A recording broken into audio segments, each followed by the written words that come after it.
আসসালামু আলাইকুম। সবাই ভালো আছেন আশা করি। দেখেন আমাদের রুমেতে এই যে বাইরিলাম, এই যে রুমেতে বাইরিলাম। তো এখন যাচ্ছি নামাজে। তো সবাই দোয়া করবেন যাতে নামাজটি পড়তে পারি। আমরা যাচ্ছি ২ জন। তো এনতে আমরা রুমের থেকে প্রায় ২৫ মিনিট লাগে নামাজে গেলে।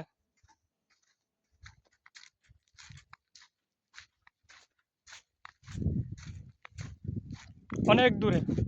আমাদের কোনো গাড়ি চলে না তো হাইটে, হাইটে যাইতে হয়।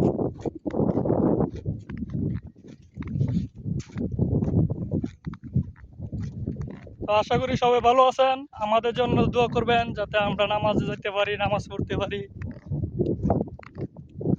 সবাই দোয়া করবেন। দেখেন আমাদের মালিকের বাগানটা কত বড়, প্রচুর বড় বাগান। প্রায় বাংলাদেশের ৩টা মাঠের সমান একটা জায়গা আর কি।